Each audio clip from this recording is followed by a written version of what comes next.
I made a mistake coming to Canada, or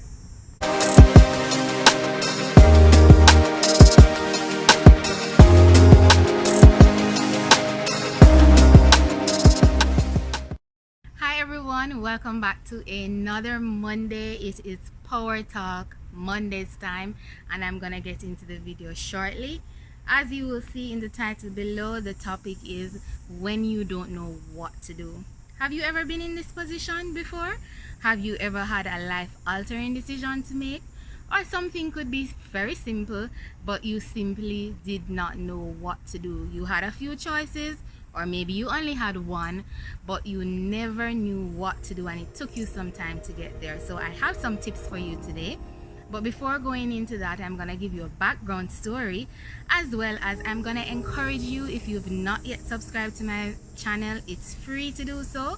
Turn on your notification bell and come back every Monday for another positive and encouraging video. Now, to the topic, when you don't know what to do.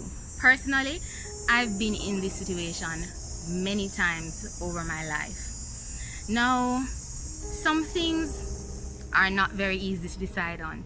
No matter how assertive of a person you are or sure of yourself, some things are simply just not easy to decide on. And we're gonna talk about the hard things today.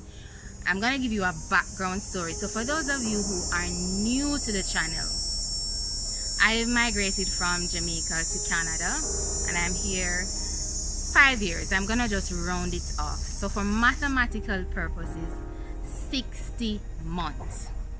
Out of those 60 months, I've seen my immediate family, meaning my mom, my dad, my sister, and my nephew, and then to addition my niece, only 4 times out of those 60 months. So let's say 4 months. So 4 months out of 60 months I've seen them, and not for a long period of time either.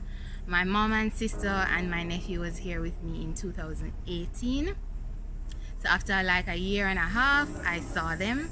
I didn't see my dad since 2016 December in person until 2018 of November. So my mom, sister, and nephew came to Canada in 2018 of July, August for my graduation from school, and then I went home in November and I saw my dad for the first time in almost after 2 years.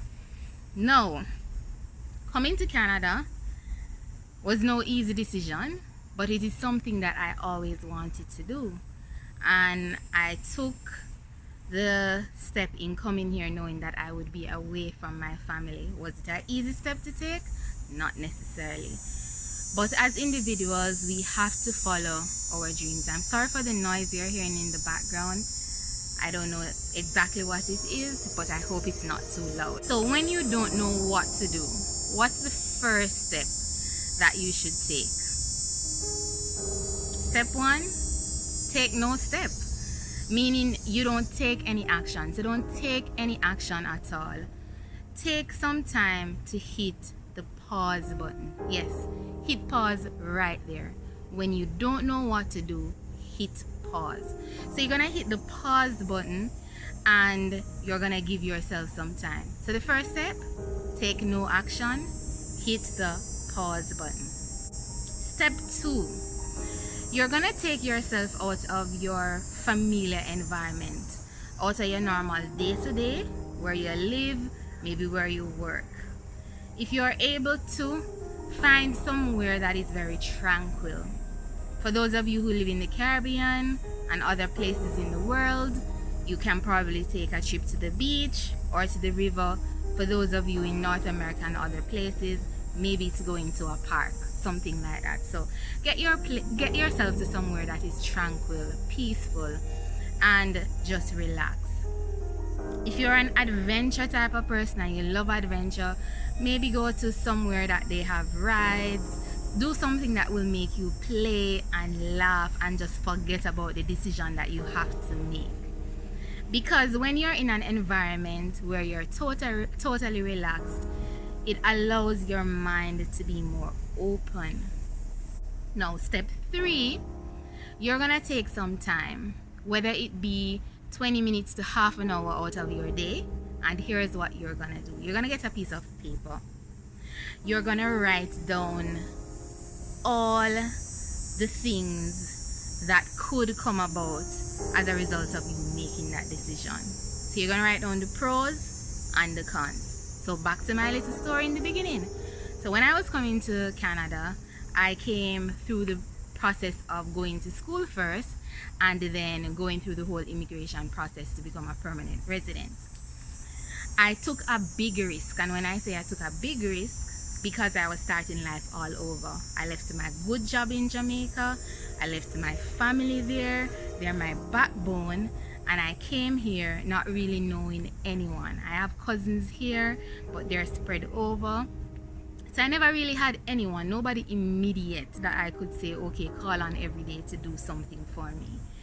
No, I did a 1-year program in school, and typically when you do a 1-year program, you have to try to get work experience as quickly as you graduate so that you can get things going. And if you watch my videos about migrating to Canada, I've gone through some of the steps and processes. You'll get a better understanding, and I'll leave the link here to let you know, or here it might show on this side of what I'm talking about. No, I took the decision that I'm gonna come and I'm gonna go to school, because the pro of that is I would better myself educational wise. I'd have gained a new skill, and that's something for my own self-actualization. The con of that, so that's the pro. The con of that is, after studying, if things did not go as I would have expected them to, as in get a job, get work experience, and then go through the migration process, I would have to make a decision to go back to Jamaica. That's the con of the situation. After spending a lot of money to come here and study, and then not being able to fully actualize the goal of becoming a permanent resident, I'd have to go back to Jamaica. Jamaica wouldn't refuse me, obviously. My family is there and I'd be happy. But that was one of the cons to show you. So situations and decisions are not always as easy as they seem to be. But decisions have to be made. They're a part of everyday life. No. As I was saying, the third step now is to write down on a piece of paper all the pros and the cons of the situation.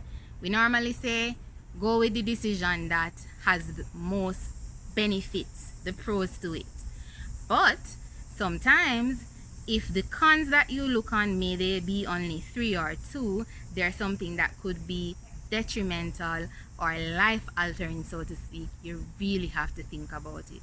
So then, my next tip for you is, after you write down the pros and the cons, you have an understanding of your decision and where you want to go.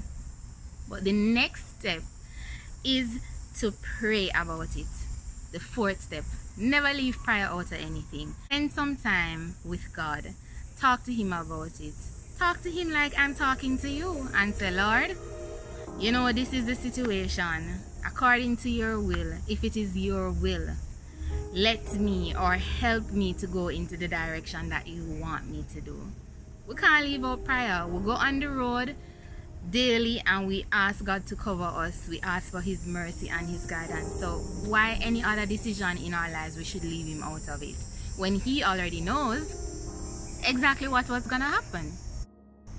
So now that you've prayed, what's next? Let me tell you, you're gonna take one other step, a final step, and you are gonna go ahead and make your decision. Yes, you've done all that you needed to do. You've taken the time to hit pause. You've gone ahead and taken yourself out of your usual surroundings. You've gone out to play, explore, have some fun, laugh, or just be in a tranquil setting. You've evaluated and assessed the situation, and you know the benefits, the pros, you know the cons. Make your decision in confidence, knowing that this is the decision you've made, and whatever comes may, you'll be okay. So listen to that inner voice here in your heart as well and in your head. So that's it for Power Talk Mondays, and I'll tell you some other time about my story of whether or not I made a mistake coming to Canada, or if my decision coming here was worth it. I'll definitely tell you that in another story time, but just to say, I made a decision. I'm away from my family and I miss them dearly. Today is Power Talk Mondays, and I hope that you're encouraged. I hope that the steps I left with you will help you to make whatever decision it is that you have to make in your life today, tomorrow, or in the future. Remember, your dreams are possible, and do have a great Monday and a wonderful week. Until next time, this is Colleen.